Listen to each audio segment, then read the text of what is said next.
आप सभी को प्रणाम और बोले विभा में आप सबका हार्दिक स्वागत और अभिनंदन। मैं विभा रानी और आप सुन रहे हैं और देख रहे हैं हमें। और आज हम आपको लेकर के जा रहे हैं खतो किताबत और चिट्ठी और प्रेम पत्र और लेटर और पत्र जो भी कहें उसकी दुनिया में। लेकिन जाने से पहले आपने अगर अभी तक हमारा चैनल सब्सक्राइब नहीं किया है तो चैनल सब्सक्राइब कर लीजिए, बेल आइकन दबा दीजिए और उसे जहाँ भी चाहें आप शेयर करें, लाइक करें और अपने कमेंट्स जो हैं वो हमारे यूट्यूब चैनल पर आप दिया करें। खत, चिट्ठी, पत्र, लेटर, कहाँ से इसकी शुरुआत हुई और किस तरह से इसकी शुरुआत हुई। जैसे जैसे मनुष्य ने अपने आप को संप्रेषित करना शुरू किया, उसे अलग अलग तरह से मोड उसे मिलते गए और वो उसकी ज़रूरत महसूस करता गया, अपनी ज़रूरतें ईजाद करता गया और उसी ज़रूरतों के क्रम में उसने चिट्ठी लिखना, मैसेज भेजना शुरू किया और अलग अलग तरीके से मैसेज भेजना शुरू किया। आपको अच्छा लगा जान करके कि बॉटल मैसेज भी होता था, जिसमें उस बॉटल में रेत वगैरह भर करके और उसमें अपने संदेश दे करके उसे पानी के जल के मार्ग से उसे भेजा जाता था, और ताकि वो चलते चलते चलते चलते और इच्छित व्यक्ति तक पहुंचे। इसकी शुरुआत एंशिएंट इंडिया और इजिप्ट और ग्रीक और उन सब से लेकर के चाइना तक, इन सब से इसकी शुरुआत हुई चिट्ठी लिखने की, चिट्ठी भेजने की। और हमारे लोक में तो, हमारे गांव में, हमारे लोक में तो चिट्ठी ही सबसे बड़ा आसरा था, क्योंकि सभी के पिया जो है वो आते थे, बीवी को ब्याह करके घर ले आते थे और खुद चले गए परदेश कमाने के लिए। चिट्ठियों के राजनीतिक स्वरूप होते हैं, चिट्ठियों के अपने भावनात्मक स्वरूप होते हैं, पति पत्नी के, प्रेमी प्रेमिका के, नायक नायिका के, उनके पत्र तो होते ही हैं, लेकिन उसके साथ साथ अलग पत्र भी होते हैं। वैसे बच्चों के पत्र बड़ों के लिए और प्रतीकात्मक पत्र, सांकेतिक पत्र, पत्र के रंग को देख करके आप समझ जाएं। पत्र में स्याही, हमारे एक बॉस थे और वो अपने पास जो है वो 2 पेन रखते थे, एक लाल और एक हरा। हरे से अगर लिख दिया अप्रूव्ड तो इसका मतलब कि काम हो जाना है, और लाल से लिख दिया अप्रूव्ड इसका मतलब काम नहीं होना है। तो ये इस तरीके से जो है वो सांकेतिक भाषा में भी मैसेज दिए और लिए जाते हैं। ये खत लिखने की परंपरा, ये चिट्ठी लिखने की परंपरा, ये तब था जब इतनी सुविधाएं फोन और नेटवर्क और इन सब की नहीं थी। तब चिट्ठी ही हमारा एकमात्र सहारा होता था, और ये चिट्ठी अपने मन की दशा को, मनोदशा को बताने का भी एक रास्ता होता था। हमारे कवियों ने इसके ऊपर लिखा, हमारे लेखकों ने इसके ऊपर लिखा। अगर हम मैसेज देने की और संदेश देने की बात शुरू करें तो सबसे पहले कालिदास हमारे नजरों के सामने आते हैं। विद्यापति ने लिखा, कालिदास ने मेघदूत में लिखा और विद्यापति ने अपनी पदावली में लिखा के पतिया लहे जाओ तेरे मोरा प्रियतम पास। तो दूसरी तरफ एक बच्चा लिखता है, सुन ले बापो ये पैगाम मेरी चिट्ठी तेरे नाम, चिट्ठी में सबसे पहले लिखता तुझको राम राम, लिखता तुझको राम, सुन ले बापो ये पैगाम मेरी चिट्ठी तेरे नाम। साहित्य की दुनिया के अलावा से अगर हम आते हैं व्यक्तिगत दुनिया में, तो आपको सबसे मशहूर जो है वो चिट्ठी और चिट्ठी के ऊपर जो बात है वो है letter to a daughter by Pandit Jawaharlal Nehru.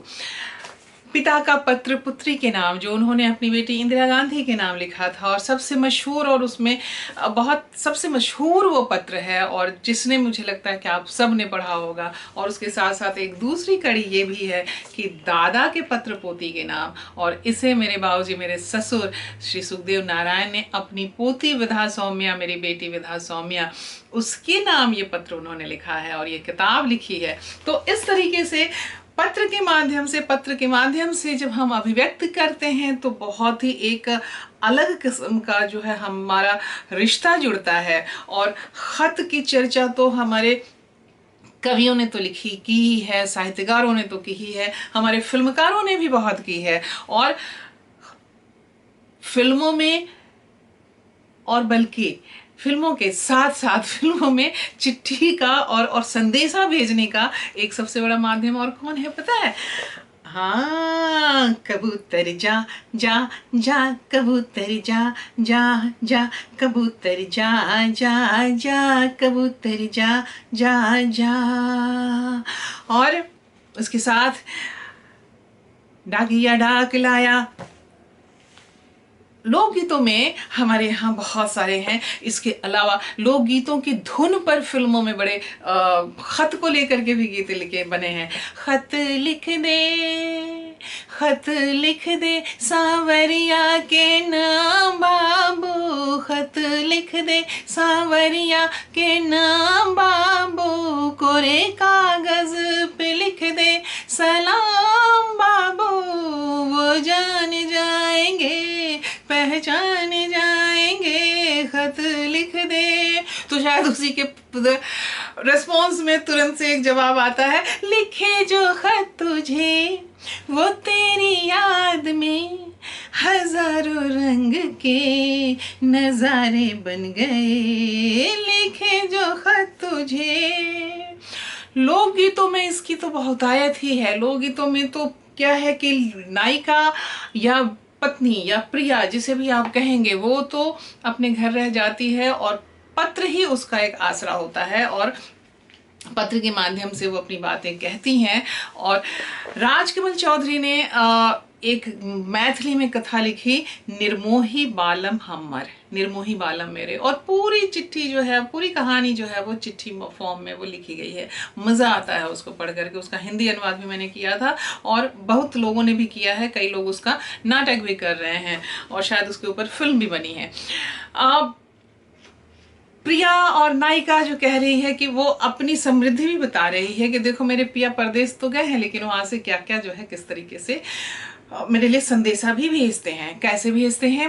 उजे मोर बिया बसे कलकतवा में, उजे मोर पिया बसे कलकतवा में, उजे टिकवा जे भेजे ले कागजवा में, उजे टिकवा जे भेजे ले कागजवा में, टीका पहने वाली बस ले नैहरवा में, टीका पहने वाली बस ले नैहरवा में, टीका चम चम चम के कागजवा में, टीका चम चम चम के कागजवा में। और चिट्ठी के बारे में तो चिट्ठी और तकदीर एक साथ उसको जोड़ते हुए शैलेंद्र जी ने तीसरी कसम में लिखा है, चिट्ठिया हो तो हर कोई बाँचे, चिट्ठिया हो तो हर कोई बाँचे, भाग न बाँचे कोई, करमुआ बैरी हो गए हमार। तब चिट्ठी जो लिखी जाती थी, मुझे अपने यहाँ याद है कि हमारे यहाँ जब दीदी ससुराल जाती थी और ससुराल यहाँ, तो हम लोग उसके जाने और उसके बाद कितने दिन के भीतर चिट्ठी आ सकती है उसका अनुमान लगाते थे और उसके हिसाब से इंतज़ार शुरू करते थे। मान लीजिए कि दीदी आज सोमवार को गई तो मंगलवार को पहुँचेगी, बुधवार और गुरुवार को, अगर बुधवार को उसने आराम किया तो गुरुवार को या शुक्रवार को वो चिट्ठी लिखेगी, शनिवार को चिट्ठी पोस्ट ऑफिस में डाली जाएगी, इतवार आ गया, सोमवार को वो चिट्ठी वहां से निकलेगी और 4-5 दिन में भी अगर वो पहुंची तो वो अगले गुरुवार या शुक्रवार तक जो वो चिट्ठी हमारे पास पहुंचेगी। मतलब 15 दिन, लगभग 15 दिन आप मान के चलिए कि आज से जो बिटिया गई तो 15 दिन के बाद उसके कुशल क्षेम का समाचार पत्र मिलेगा। और उस दिन से फिर गुरुवार और शुक्रवार से हम लोग बिल्कुल ऐसे बेचैन हो जाते थे, घर से बाहर, आंगन से बाहर, आंगन से बाहर, आंगन से बाहर, और चिट्ठी जो है, डाकिया जो है वो चिट्ठी ऐसे वो गिराता था और थुश की एक आवाज़ आती थी हल्की सी, और हम लोग दौड़ करके भागते थे और चिट्ठी लेकर के आते थे। उस चिट्ठी को माँ पढ़ती थी, बाबूजी पढ़ते थे, भैया पढ़ते थे, दीदी पढ़ती थी, मैं पढ़ती थी, और फिर हमारी दादी थी, उनको चिट्ठी सुनाने की हमें होड़ लगती थी कि कौन जाकर के उनको चिट्ठी सुनाए। फिर उसके बाद हम लोग उस चिट्ठी का जवाब लिखते थे। हर कोई चिट्ठी का जवाब लिखता था। माँ अलग लिखती थी, बाबूजी अलग लिखते थे, भैया अलग लिखते थे, दीदी अलग लिखती थी, मैं अलग लिखती थी, और फिर दादी की तरफ से चिट्ठी लिखी जाती थी तो दादी अपनी भाषा में कि हाँ बोलो ये लिख, तो वो लिखती थी। मेरे मोहल्ले में एक लड़की थी और पार्वती उसका नाम था, पर्वतिया उसका नाम था। और वो अपनी चिट्ठियां, जब उसकी शादी हुई तो अपनी चिट्ठी वो मुझसे लिखवाती थी और उसमें लिखवा देती और शुरुआत ही करती थी, आगे भी भाता नहीं चिट्ठी लिख दे, और शुरुआत करती थी, वो करती थी लिख हम मैं प्रिय प्राणनाथ। और मुझे पहले तो बड़ा अटपटा सा लगे कि मैं कैसे लिखूं प्रिय प्राणनाथ, लेकिन फिर लगता था कि ये तो उसकी चिट्ठी है, तो मैं लिख देती थी। और उसी से इंस्पायर होकर के जब मैंने अपना एक नाटक लिखा था बिंब प्रतिबिंब, तो मैंने उसमें जोड़ा था कि जब वो चिट्ठी लिखती, वो लिखने वाली जो है दूसरे के लिए लिखती है, तो वो बोलती है कि जहाँ लिखो बोलो लिखो मेरे प्राणों के देवता, तो वहाँ लिख देती है मेरे चरणों के देवता। और जहाँ वो बोलती है लिखो आपके चरणों की दासी, तो वहाँ लिख देती है आपके प्राणों की प्यासी। और इस तरह की चिट्ठियाँ अगर मिले तो सोचिए कि क्या हाल होगा, किस तरीके से हाल होगा। तो चिट्ठी अब आज के ज़माने में वो चिट्ठी इररिलेवेंट हो गई है। ऑफिशियल चिट्ठी, फॉर्मल चिट्ठी तो अभी भी है। सबसे बड़े फॉर्मल चिट्ठी का इंतज़ार कब होता था, कब होता है, आज भी होता है, भले वो मेल के रूप में है, लेकिन इंतज़ार कब होता है, अपॉइंटमेंट लेटर का। मेरे पास भी हमेशा इंतज़ार रहता था, oh my god appointment letter आए, अपॉइंटमेंट लेटर आए। और अपॉइंटमेंट लेटर आता था तो या करके जो है हम लोगों के जो है बाँछें खिल जाती थी। और अब वो चिट्ठी का ज़माना चला गया, वो इंतज़ार का ज़माना। आप सोच नहीं सकते हैं आज के समय में कि एक व्यक्ति के कुशल क्षेम का समाचार जो है वो हमें 15 दिन बाद मिलेगा। यहाँ तो अब आजकल मोबाइल है, मिनट मिनट सेकंड सेकंड हम यहाँ पहुँचे, हम यहाँ पहुँचे, यहाँ पहुँचे। व्हाट्सएप का ज़माना है, आपको फेसबुक है, तमाम सोशल मीडिया है, तो सोशल साइट्स हैं, और हम उसमें लगे रहते हैं और हमें पल पल की जानकारी मिलती है। लेकिन जो चिट्ठी लिखी जाती थी पहले, और हमें बाकायदा हमें सिखाया जाता था स्कूलों में कि राइट लेटर, हिंदी में पत्र लिखिए, इन दोनों को भाषाओं में सिखाया जाता था, फॉर्मल भी और इनफॉर्मल भी। तो वो जो है कि वो लिखने की प्रैक्टिस करवाई जाती थी, उसके ऊपर मार्क्स होते थे। आजकल मेरे ख्याल से शायद वो चिट्ठी उट्ठी लिखने का ज़माना भी नहीं है, और किसी को चिट्ठी कैसे लिखी जाती है ये भी पता नहीं है। लेकिन कभी आप चिट्ठियों के इतिहास में जाइए, आपको बहुत मज़ा आएगा। अपने घर के, अपने माँ बाप की पुरानी चिट्ठियों को खोजिए और देखिए कि तो बहुत मज़ा आएगा। मेरे पास अभी भी अजय के लिखे हुए सारे पत्र जो हैं, सारे पता नहीं लेकिन ढेर सारे पत्र जो हैं जो उन्होंने लिखे थे अभी भी है।